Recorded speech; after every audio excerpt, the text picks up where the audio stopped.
Nous sommes vendredi, chers messieurs et dames, c'est dans la dernière édition de la revue de la semaine de cette édition donc sur Equinox Télévision.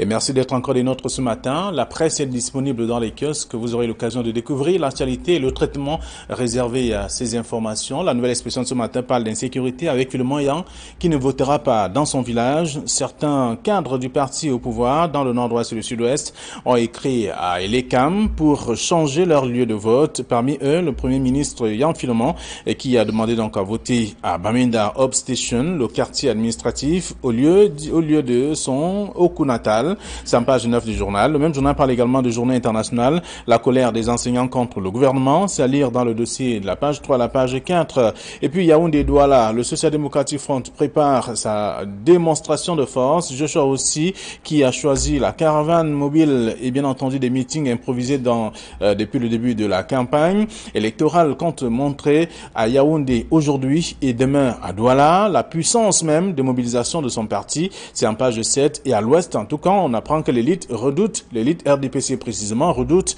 les violences. Elle a exprimé ses inquiétudes au cours du meeting régional organisé à Bafoussam. C'était mercredi 3 octobre dernier. C'est à découvrir dans le même journal disponible ce matin. Le journal le jeune enquêteur qui est dans les kiosques ce matin parle justement de présidentielle 2018. Les péchés mignons des différents candidats, les candidats de l'opposition, tares et frasques de chacun, des adversaires de Paul Biya, à découvrir dans le journal de la page 4 à la page 5. Le journal s'intéresse aussi à autre chose, l'affaire des 15 000 tonnes de blé disparues donc au port de Douala. Le gros babo entre banqueroute et tentative de flouer un partenaire. C'est à lire en page 6 de ce journal, disponible dans les kiosques ce matin. Le journal a d'autres informations également que je vous invite à lire. Le journal Le Quotidien de l'économie qui est dans les kiosques parle justement du 7 octobre. Ça va se jouer sur le titre du journal, à lire dans le numéro de ce matin. Le journal a d'autres informations également que je vous invite à lire. Le même journal Les du Sahel parle de ce que les enseignants attendent du prochain chef de l'État dans le Grand Nord. Il y a bien de choses à lire dans cet article également pour comprendre aussi un peu ce qui s'est dit et surtout qu'on a annoncé à plusieurs reprises qu'il n'y avait pas assez d'enseignants dans cette partie du pays, notamment le septentrion en général. C'est à lire. Le journal parle également de la présidentielle 2018. Aucun meeting. Nadamoun Damdjoya dans le Grand Nord. Qu'est-ce qui fait problème? La suite est à lire dans le journal en page 4. Et puis le messager de ce matin qui est dans les kiosques parle de Kribi, Jules Dorin Dongo et Mbamba Grégoire, bagarre. Il y a bien entendu des choses à dire en page 3. Et aussi on parle aussi de l'affaire Vietel, des dialogues dessous entre Vietnamiens et Camerounais. C'est à découvrir dans le journal également ce matin en page 5. Et on s'intéresse aussi à la citoyenneté, ce que liberté de voter veut dire. La chronique de François Chanon et dans le journal Le Messager de ce matin. Mutation qui est dans les kiosques par d'élections présidentielles vivement dimanche, avec également les 6 millions d'électeurs qui sont attendus, en tout cas 6 millions de Camerounais qui sont attendus aux urnes le 7 octobre prochain. Les dernières séquences de la campagne électorale à lire dans le journal. Comment protéger son vote? L'éditorial de Prosté Ayama à découvrir dans le journal de la page 3 à la page 10 du journal Mutation de ce matin. Mutation qui a d'autres informations aussi que je vous invite à lire. Et puis intégration qui est dans les kiosques par la présidentielle 2018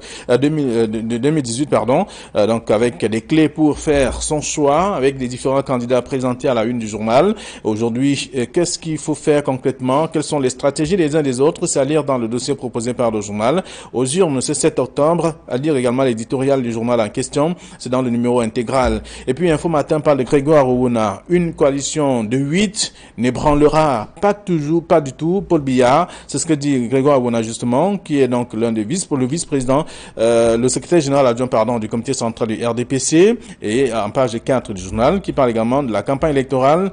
Ngwaboubou joue contre Paul Biya dans la KDI, c'est ce que dit également le numéro de ce matin, dans les kiosques, c'est Info Matin. Et puis la météo, qui est également dans les kiosques parle de la présidentielle Benue-Est pour un plébiscite de Paul Biya, c'est ce que dit le journal. D'autres informations également à découvrir dans le numéro de ce matin. Le journal Le Financier d'Afrique s'intéresse également à la présidentielle et il fait savoir que c'est le sprint final des candidats, en tout cas ce week-end avant dimanche, donc samedi jusqu'à minuit, ce sera la fin de campagne aussi. Et également on parle des banques françaises qui perdent du terrain en Afrique dans le cadre du secteur financier, dans le Financier d'Afrique de ce matin. Le journal essentiel qui est dans les kiosques par le présidentiel 2018, dimanche 7 octobre, aucune victoire ne sera volée, c'est ce que dit le journal ce matin, et c'est la pensée bien entendu des différents candidats qui sont contenu dans le journal et avec notamment l'analyse des commentaires effectués par le numéro de ce matin. L'essentiel précisément, l'indépendant qui est dans les kiosques par le 7 octobre 2018. La vérité des urnes est donc attendue au soir du 7 octobre. C'est ce que dit le journal. Tout un dossier également à lire dans le numéro de ce matin. Et puis on parle aussi de l'enseignement avec les espions vietnamiens de Vietel qui ont été démasqués selon le journal. Toute une enquête a été menée. Le soir hebdomadaire parle de campagne électorale Fundi 2 unis pour un 100% à Billard, avec également tout cela contenu dans le journal. Le journal Équation également qui est dans les kiosques parle de Paul Biya. Pour Paul Biya, on choisit bien entendu l'expérience. Dans le numéro de ce matin, Jean-Claude Bointou prescrit l'accélération des travaux aussi, des sujets bien d'autres que vous aurez donc à découvrir dans les tabloïds de ce jour. Et puis le journal Émergence parle de Cabral Libi, pion du régime ou espoir du peuple. C'est une question, mais 10 experts s'affrontent sur le sujet dans le numéro de ce matin. Le même journal qui parle de la présidentielle du 7 octobre parle également de marginalisation des observateurs nationaux. C'est dans le tabloïd. Voilà ce que la presse nous propose. Nous allons faire le tour de quelques sujets proposés par ces différents tabloïds. Sur ce plateau, Camille Nélé, bonjour. Flavien Valondongo, bonjour. Bonjour aux téléspectateurs d'Équidens Télévision, bonjour Georges Sémé. Mais avant d'ouvrir, je dois dire qu'en ce moment où tout le monde ne parle que d'élection, et où les candidats sont en train de faire le tour des quatre coins du pays. Moi, j'ai lu un article ce matin dans le Jeune Enquêteur avec un petit village qu'on appelle Galim, qui n'a jamais eu de morgue, qui n'a pas de route, qui n'a pas d'eau, mais où une dame a réussi à rendre opérationnelle une morgue depuis 1960. Les gens qui meurent à Galim sont obligés de transporter, leurs familles sont obligées de transporter leur corps à 17 km de là, à Mbouda. Et la mort de Mbouda qui ne peut contenir que 10 corps, si celle-là est pleine, on l'amène à Tchang à 60 km. Alors, moi j'ai lu dans le Jeune Enquêteur cet article qui est extraordinaire, qui a été une œuvre réalisée par une dame qui ne se réclame d'aucun parti, mais qui a pensé seulement à son village, Madame Suzanne Fabas. C'est une contribution de toute façon. Bien d'autres aussi. Bonjour Georges Sémé. Bonjour à vous, M. Nogo. Bonjour aux doyens et bonjour à tous les accros de ce programme. Merci d'être avec nous ce matin. Alors, un fait et une actualité également dans le journal, la nouvelle expression de ce matin, Philemon Yan ne va pas voter dans son village natal à cause de l'insécurité, dit le journal. Mais il a écrit à Elécam, il n'est pas seul, bien d'autres autorités l'ont fait pour changer de lieu de vote alors que les déplacés internes manquent où voter. Bien, l'article de la nouvelle expression détaille à suffisance la plupart des cadres du pouvoir qui sont originaires, qui sont inscrits dans les bureaux de vote dans les régions anglophones, qui malheureusement ne vont pas voter dans ces bureaux de vote. Et je pense que c'est simplement dû au climat d'insécurité qui règne dans ces deux régions. Mais il y a quelque chose à mentionner quand même, parce que le Code électoral de 2012 dévoile dans son chapitre 7 qui concerne les opérations électorales, de l'article 95 à l'article 115, comment les opérations électorales se déroulent en ce qui concerne le bureau de vote, le déroulement du scrutin et le dépouillement. À l'article 102, on dit clairement que nul ne peut voter sur une liste électorale dans le bureau de vote où il n'est pas inscrit. C'est clairement défini. Et l'alinéa de cet article dit clairement également qu'il n'y a que le président de la commission d'Élecam locale et les membres qui peuvent voter, qui peuvent astreindre, qui peuvent être admis à voter dans un bureau de vote où ils ne sont pas inscrits. Mais là, il faut passer par une ordonnance d'un tribunal compétent. Donc, ça ne dit nulle part qu'une autre autorité qui jugerait qu'elle ne peut pas voter dans un bureau de vote ait le droit de voter dans un autre bureau de vote, parce que, bien évidemment, ça fausse un peu quelques données. Donc, je crois qu'il y a une certaine absurdité de la loi à ce niveau, un certain flou de la loi, ou alors la loi n'a pas prévu ce cas-là, mais je crois que les membres des commissions locales d'Élecam ont quand même le pouvoir de désigner, de donner des autorisations spéciales à toute personne qui requiert ne pas voter dans une circonscription ou alors dans un bureau de vote où il se sentirait en danger. Mais en l'état actuel des dispositions qui sont contenues dans le code électoral, il n'y a que les présidents des commissions locales des l'ECAM et les membres qui peuvent, en passant par une ordonnance du tribunal, qui peuvent voter dans un bureau de vote où ils ne sont pas inscrits. Donc il y a ce flou dans le code électoral qu'il faut certainement amender dans les prochains mois ou alors après le déroulement la de nouvelle présidentielle. expression ne dit pas que ça a été fait de toute façon, ou alors que ça n'a pas été fait de toute façon, mais on observe simplement que le Premier ministre, ou alors il n'y a pas que lui, d'autres autorités ont écrit à Elekam pour solliciter cette délocalisation. Je sais, mais est tombé strictement sur le plan juridique en disant que la loi électorale prévoit ceci, prévoit ceci. Mais cette loi électorale n'avait pas prévu qu'il pourrait y avoir crise comme ça se passe. Et qu'est-ce qu'il faudrait faire? On voit très bien qu'aujourd'hui, c'est à la dernière seconde qu'on est en train de se rattraper à propos des déplacés internes pour voir dans quelle mesure ils pourraient voter. Moi, je pense que ce qui arrive au Premier ministre, qui ne peut pas aller voter dans son village à Oku, il démontre tout simplement qu'il sait qu'il y a le danger à Oku. Ça ne sert à rien d'aller affronter le danger. Il préfère aller voter à Yaoundé. Et maintenant, il va voter à Bamenda. À Bamenda. Lui et tous ceux qui ne peuvent pas voter dans leur village, moi je pense qu'il y a des circonstances particulières. Mais cependant, ce qui est un peu paradoxal, il faut le relever, au moment où lui il est en train d'aller directement voter à Bamenda, on a demandé aux autres populations d'aller voter dans leur propre village. Et pendant qu'on demande aussi aux partis politiques de s'occuper des déplacés internes pour aller voter dans leur alors même le même processus pourrait être utilisé pour ces déplacés internes. Voilà. Je veux dire que monsieur Philemon aurait pu aussi aller voter dans son propre village, puisqu'il fait partie de ceux qui ont demandé aux déplacés internes d'aller voter dans leur village, sachant très bien qu'il n'y a personne dans ces villages. Donc, oui. Non, ça veut dire simplement qu'il y a des électeurs privilégiés. Il y a des électeurs privilégiés. Et nous sommes dans une situation particulière où chacun cherche à trouver une solution qui l'arrange ou qui permette d'être en sécurité. Mais ce qui se passe aujourd'hui, dans ces régions du sud-ouest et du nord-ouest, je pense qu'un certain nombre de dispositions ont été prises, mais il y a beaucoup de gens qui ne s'attendaient parce que cette crise arrive au moment de l'élection. Et malheureusement, l'élection arrive, la crise n'est toujours pas, on ne l'a toujours pas tuée. Ne s'est pas estompé. Elle ne s'est pas estompée, c'est pour cela. C'est pour cela d'ailleurs que dans le même journal, la Nouvelle Expression, il y a un article qui parle de peur, sur incertitude sur l'élection. Incertitude sur l'élection, pourquoi? Parce que les gens se disent que cette élection pourrait connaître des incidents dans les régions du sud-ouest et du nord-ouest. Or, hier soir, à la télévision, j'ai entendu, comme beaucoup de Camerounais, le représentant du ministre de la Défense, qui a fait une déclaration, a donné la chair de poule, en disant que oui, il y a des risques de déflagration dans le nord-ouest, dans le sud-ouest, dans l'est et dans l'extrême nord. Et que, les forces de sécurité essayent de mobiliser les éléments et que dans les bureaux de vote, il y aura des policiers sur les itinéraires comment emprunter les populations? Il y aura des gendarmes, mais seulement on ne peut pas couvrir tout le territoire parce qu'il y a un problème d'effectif. Comment le représentant du ministre de la Défense peut-il dire à 48 heures de l'élection qu'il y a insuffisance d'éléments? Et pour corroborer cette affirmation, qui moi je dis est tout simplement contre-productive, il dit que l'armée a perdu 108 éléments. 108 éléments, si ces 108 éléments n'avaient pas été touchés, il y aurait eu suffisamment d'effectifs. Moi je pense que cette affirmation contribue plutôt à accentuer la psychose de la population, parce que si le représentant du ministère de la Défense dit que nous n'avons pas suffisamment d'effectifs pour sécuriser tout le pays, c'est grave. Et c'est grave, d'autant plus grave que, par exemple, on voit mal comment le danger peut venir de l'Est. Aujourd'hui, l'Est n'a rien à voir avec le Cameroun. À l'Est, on sait très bien que ce sont des actions mafieuses et criminelles des bandits de la Séléka. On sait qu'à l'extrême nord, beaucoup rament, qui avait un modus operandi que l'on connaît avec l'explosion aujourd'hui, ça s'est transformé en grand banditisme avec des bandes qui viennent, qui pillent les villages, qui tuent les gens, qui s'en vont. Le grand danger, le véritable danger, c'est le sud-ouest, c'est le nord-ouest. Mais qu'on ne nous dise pas qu'il y a des dangers qui vont venir de sites ou d'endroits qui ne sont pas complètement directement impliqués dans voilà. Donc moi, ça m'a un peu estomaqué. Et je pense que vous avez aussi entendu ce communiqué du représentant du ministre de la Défense.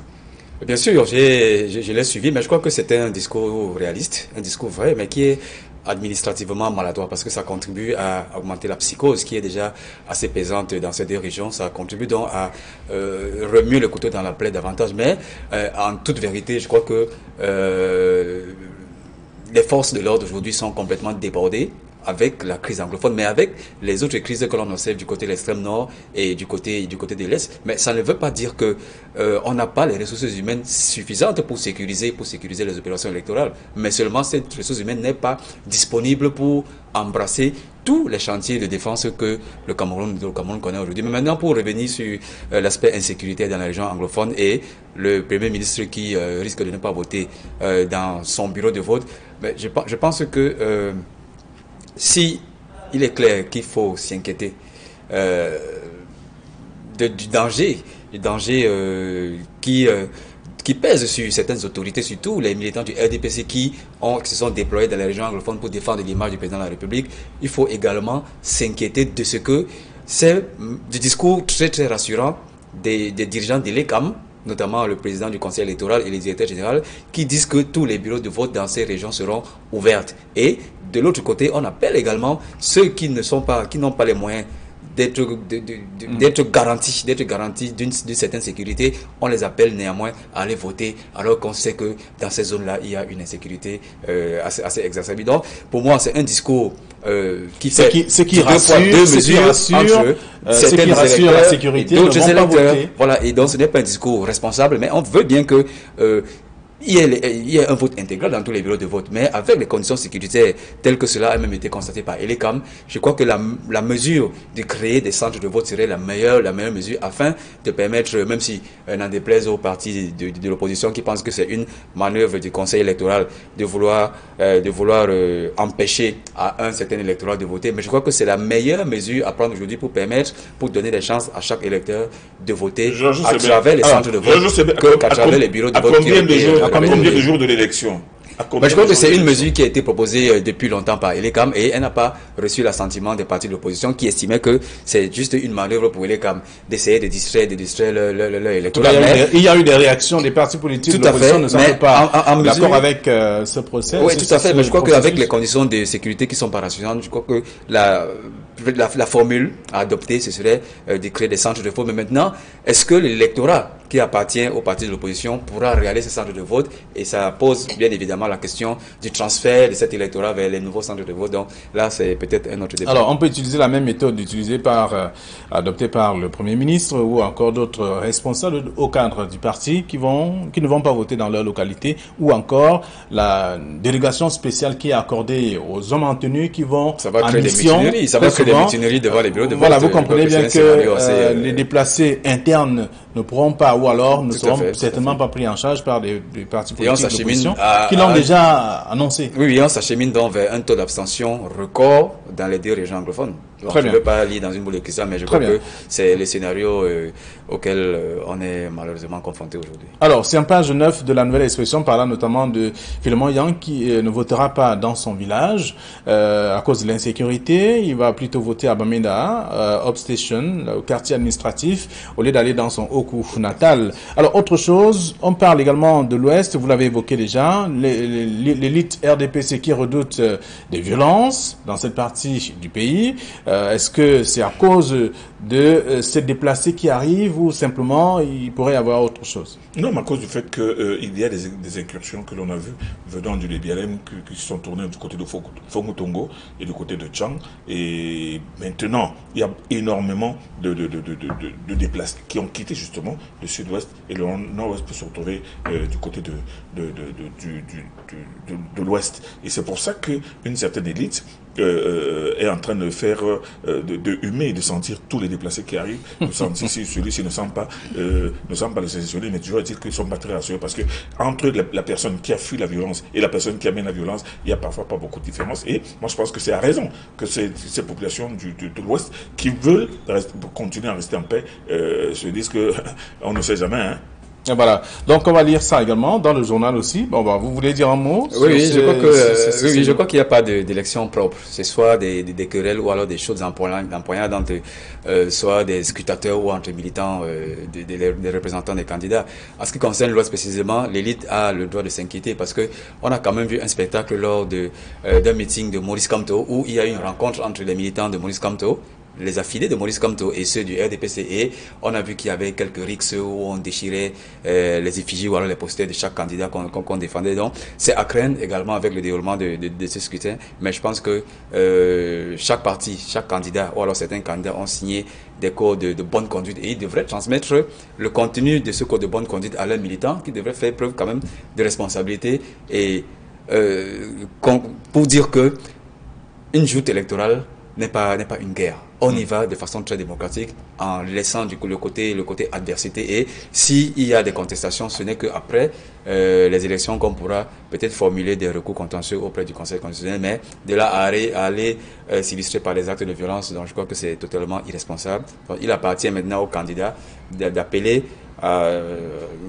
au sens de responsabilité et de civisme de les militants afin qu'on n'observe pas des actes de violence, que ce soit à l'ouest ou partout ailleurs. Ce que vous êtes en train de dire, José, est d'autant plus vrai. Mais seulement quand on lit une certaine presse, surtout celle d'État Yaoundé, on voit plutôt des titres alarmistes qui disent qu'il y aura des échauffourées, il y aura des violences après les élections, puisque ceux qui vont perdre vont s'attaquer. Non, moi je pense que c'est aussi un mauvais message que les journaux lancent avant une élection, qui est une élection déjà d'un genre pas comme les présidentes, mais il ne faut pas que les gens commencent à enflammer les têtes et allumer les idées ou bien un certain nombre de velléités dans la tête des personnes qui n'y pensent peut-être pas. Il serait contre-productif au Cameroun que après cette élection, il y a des gens qui descendent dans la rue pour commencer à brûler des maisons, à brûler les voitures des gens et tout ça. Mais dans les journaux de Yaoundé, dans moins 4 ou 5 journaux, il y a des articles qui ne parlent que de ça ce matin. Et moi, j'ai trouvé ça absolument irresponsable. Alors, on peut déjà commencer à voir tout ça à travers c'est pas un journal de Yaoundé, c'est le Messager, en tout cas, qui présente un peu à la une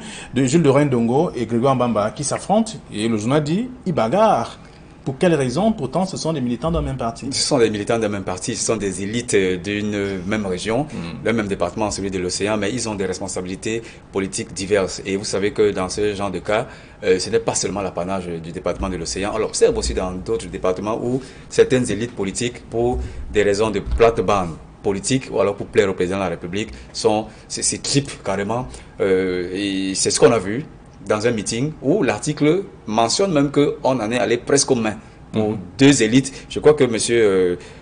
Mbamba est sénateur et Jules Dorendongo il est ministre des forêts et de la faune. Donc, c'est quand même deux grosses têtes de notre administration. Qui se donnent un spectacle. Voilà, deux grosses élites du département de l'océan, mais qui se donnent quand même un spectacle et qui risquent par là même de desservir l'homme qu'ils servent, c'est-à-dire le président de la République. Mais rappelons que la querelle entre ces deux personnes ne date pas d'aujourd'hui. C'est une vieille querelle qui a commencé depuis 2010, je pense, et c'est toujours pour le contrôle de l'espace politique ou alors pour être le plus vu ou alors le plus séducteur aux yeux du président de la République que ces deux personnes se battent et chacun a ses lieutenants et à travers ces lieutenants donc il y a des rixes, il y a des échauffourées, il y a des bagarres et Jules Dorendongo malheureusement qui est quand même le responsable politique hiérarchique supérieur de M. Mbamba, malheureusement, n'adopte pas un ton conciliant pour ramener la paix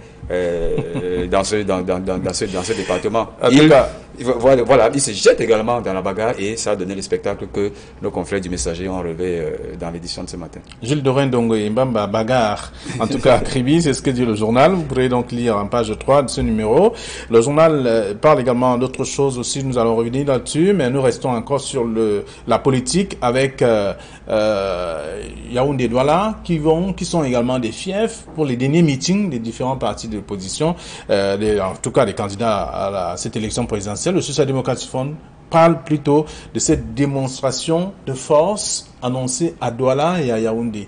Un peu comme si, depuis le départ, il n'y a pas eu une action concrète ou forte. Il y a des actions concrètes de tous ces partis. Tous ces partis, on a vu comment tous ces partis, la plupart de ces candidats ont mobilisé les foules.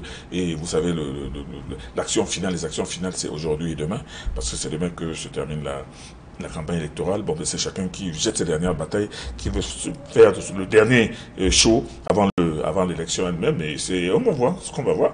Et vous savez, le public aussi, qui est friand de ces messages, qui veut écouter ces candidats, ces futurs présidents, ces potentiels présidents parler.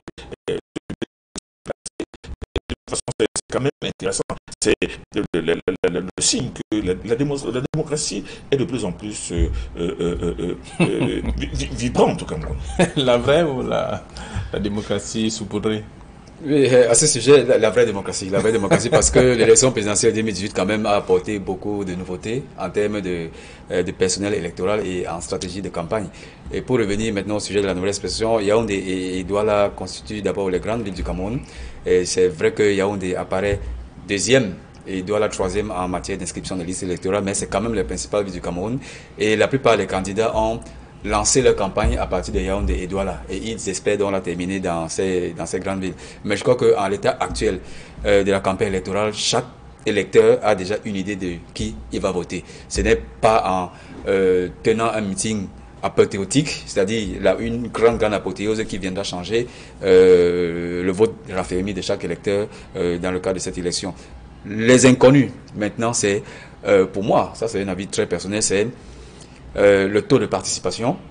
On évoquait tout à l'heure le cas de l'Ouest et des régions anglophones où le taux de participation risque d'être très bas. Mais dans l'élection générale également, le taux de participation est très intéressant.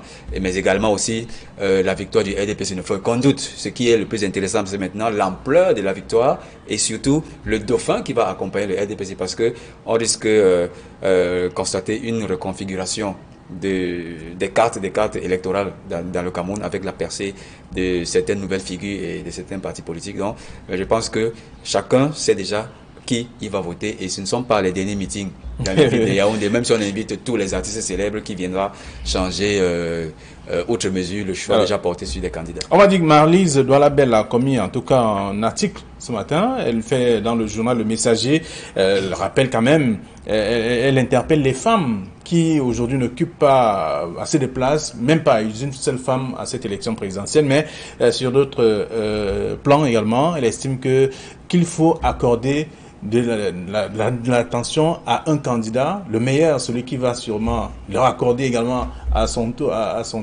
l'attention également. Donc un peu un jeu de mots pour dire que c'est une histoire d'un Djangui. Tu me donnes, je te donne. Bien entendu, mais Marlise Douala-Bel, l'honorable Marlise Douala-Bel, députée à l'Assemblée nationale, que l'on voit très active sur le plan politique et même sur les plateaux de télévision et qui est d'ailleurs très persuasive, a commis dans le Messager une lettre ouverte à Paul Biya. Mais à travers cette lettre ouverte, elle interpelle, elle appelle et les femmes du RDPC et les femmes du Vori et les femmes du Cameroun à aller dans le sens de son choix à elle et surtout pour séduire ces femmes et leur faire comprendre qu'elles ont tout à apporter au président de la République qui aussi va leur apporter quelque chose. C'est une chronique assez intéressante à voir. Il faut acheter le Messager. Et voilà, on peut lire l'article également ce matin. Oui, cet article fait un peu comme l'appel à Samuel Eto'o qui appelait ses femmes à faire comme lui. Donc Marlise Douala-Bel également demande aux femmes de porter le choix sur son candidat. Elle est du RDPC. En s'appuyant sur ce qu'elle a reçu déjà. Voilà, en s'appuyant sur ce qu'elle a reçu. Donc je pense qu'elle est libre de choisir qui elle va voter étant militant du RDPC. Son choix est porté sur Paul Biya. Et elle appelle les femmes, un peu comme Samuel Eto'o a appelé ses femmes à faire comme lui en votant pour Paul Biya. Mutation dit vivement dimanche. Donc, avec les pratiquement 6 millions d'électeurs qui sont attendus aux urnes dimanche, vivement que le jour arrive et que chacun prenne sa décision. Tout à fait, la campagne électorale finit le samedi à minuit et dimanche auront lieu les opérations électorales. Donc je pense que, comme le disait tout à l'heure, l'incertitude maintenant réside sur le taux de participation parce que c'est quand même une grosse inconnue avec tous les aléas que nous avons en matière de sécurité, en matière de mobilisation des ressources humaines et des finances dans le cadre de cette élection. Donc je crois que le taux de participation serait sérieusement à scruter. Mais il faut également scruter le second qui va accompagner le RDPC. Parce que franchement, tous les sondages sérieux aujourd'hui donnent une victoire du candidat du RDPC. Et compte tenu de la sphère politique de notre pays, je ne vois pas quel candidat actuel ou alors quel regroupement politique va renverser la tendance. Donc, ce qui est le plus intéressant maintenant, c'est le dauphinat du candidat du RDPC qui sera deuxième à l'issue de ces élections présidentielles. Est-ce que c'est encore le SDF ou alors ce sera une nouvelle figure qui représente un autre parti? Et là, je fais un clin d'œil à M. Kamto ou alors à Kraba Libi et les autres partis qui auront leur partition à jouer en ce qui concerne la position du Dauphinat. Alors, vous allez dans le même sens que Info Matin, ce matin, qui parle de Grégoire Awona, qui dit une coalition de 8 n'ébranlera pas. Tout à fait. Même si... Vous savez, tous ceux qui accompagnent le président Biya dans sa campagne, tous ses ministres, tous ses envoyés, tout ça, tous prédisent la victoire de Paul Biya. Et au moins 4/5 des journaux prédisent la victoire de Paul Biya, mais je pense que il n'y a plus de débat à ce niveau. Le débat, c'est que vivant dimanche comme à mutation, il faut qu'on arrive à dimanche, qu'on voit alors la vraie chose, qu'on voit ces électeurs-là, et surtout, moi je pense que tous ceux qui ont assisté au meeting et qui ne s'étaient pas inscrits sur les listes électorales, ça va leur donner maintenant l'envie de s'inscrire réellement, parce que les prochaines élections, les municipales et les législatives qui arrivent en 2019, je suis sûr d'une chose, il y aura un taux de participation vraiment record, parce que ces gens-là comprennent. Ah oui, vous pensez? Ils comprennent, pardon? Vous croyez?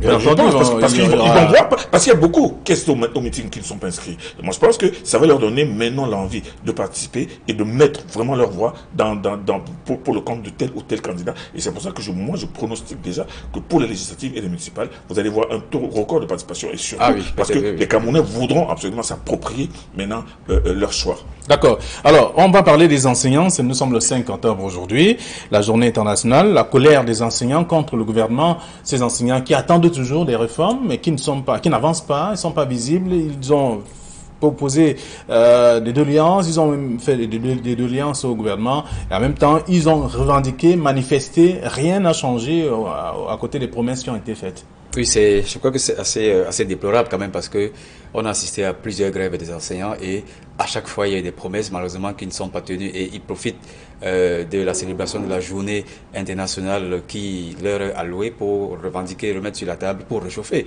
les mêmes revendications qui portent globalement sur leurs conditions de travail, sur les états généraux de l'éducation, sur l'amélioration du statut particulier de l'enseignant, et également la révalorisation de certaines primes qui leur sont quelquefois allouées. Donc je crois que l'État devrait, dans le cadre d'une plateforme de dialogue social, devrait sérieusement se pencher sur leurs problèmes et amener des solutions définitives. Et n'oublions pas que c'est par les enseignants anglophones que la crise, et les avocats bien sûr, que la crise anglophone a démarré pour se retrouver au stade où on se retrouve actuellement. Donc je crois que le gouvernement gagnerait à se pencher sérieusement sur les revendications des enseignants, parce que on les appelle les seigneurs de la crème, mais c'est quand même des faiseurs de rois et des personnalités aujourd'hui, et ils mériteraient qu'une attention particulière leur soit accordée. Ce que les enseignants attendent du prochain chef de l'État, c'est l'aide du Sahel qui essaie d'expliquer tout cela ce matin. Les enseignants attendent beaucoup du nouveau chef de l'État. Ils attendent beaucoup. Le chef de l'État lui-même doit imaginer que les enseignants comptent énormément sur lui, et le chef de l'État et les potentiels concurrents, ce qui doit être fait dans le sens vraiment de l'accomplissement de leur mission. Très bien. Dans le messager également ce matin, on parle bien entendu de l'affaire Vietel, avec le dialogue de sourds entre Vietnamiens et Camerounais. Rien ne marche véritablement. Les Camerounais sont en danger en ce moment. Ils sont en situation précaire en ce qui concerne certains postes, et on entend même, on nous laisse croire qu'il y a même eu des limogeages, parce qu'on veut remplacer la ressource humaine même l'arrangement à l'amiable qui est négocié, exactement, et qui est engagé n'évolue pas. Certains postes ont été accordés à la ressource humaine vietnamienne au détriment de la ressource humaine camerounaise. Moi je crois qu'il y a quand même quelque chose de fondamental. Je prends par exemple le cas de la gestion du port autonome de Kribi, ou la gestion du terminal à conteneurs du port de Kribi, où on a eu ce même scénario avec les Français Nécotrans et les Camerounais qui étaient réunis autour de la KPMO. Et on ne réussissait pas à s'accorder sur la redistribution des postes stratégiques. En ce qui concerne le président du conseil d'administration, le directeur général, le directeur d'exploitation, le directeur commercial et le directeur financier ou bien des ressources. Alors tout cela a créé un désordre qui a abouti à un autre changement. Exactement, on arrive à la même cause produit le même effet aujourd'hui en Excel, où on trouve cette rivalité entre les cadres camerounais et les cadres qui sont venus du Vietnam. Vous voulez parler de Vietel, parce qu'ils ont l'expertise technique et ils ont la majorité du capital. Je crois que c'est un problème sérieux sur lequel le gouvernement devrait se pencher dans toutes les entreprises où il y a encore que les Camerounais sont en danger mixte, un actionnariat mixte entre nationaux et étrangers. Très bien. Alors un mot également sur l'affaire des 15 000 tonnes de blé disparues au port de Douala. dans le cadre, c'est le journal Le Jeune Enquêteur qui revient sur cette question. C'est un vieux sujet qui fait le tour des tabloïds et une affaire qui est en justice depuis depuis un an, effectivement. Le Messager en avait parlé il y a quelques mois, et aussi bien Mutation que l'Œil du Sahel, c'est-à-dire que c'est une affaire qui a tout simplement coupé le souffle à tout le monde ici. Il y a beaucoup d'affaires au port quand même. Beaucoup d'affaires au port, justement. Celle-là où le groupe Babo qui avait reçu 15 000 tonnes de blé, mais qui avait même payé et mis des effets de commerce, mais il s'avère à la fin, au final, que on ne sait pas ce qu'ils se sont donné ces 15 000 tonnes. L'affaire devant les tribunaux, et je pense que le jeune enquêteur qui revient sur ce sujet aujourd'hui réchauffe tout simplement les contours de cette affaire, parce que l'aboutissement judiciaire est en train de poindre du nez. Très bien. Alors, des sujets pas des moindres, en tout cas, que je vous invite à lire dans la presse ce matin. Nous sommes vendredi, c'est le dernier jour de la semaine. C'est vrai que je vous invite à rester davantage prudent et vigilant. Chacun de vous va sûrement voter dimanche. Chacun choisit son candidat. Mais on n'a pas tué le vendredi soir, de toute façon. Je peux faire comme Samuel et dire pour qui je vais voter. Non, pas tout. Mais vous voulez dire, mais vous ne dites pas. Non, je ne dis pas pour qui je vais voter. Merci, bon week-end à tous et à lundi, 9h sur Equinox. Bon week-end à tous, justement.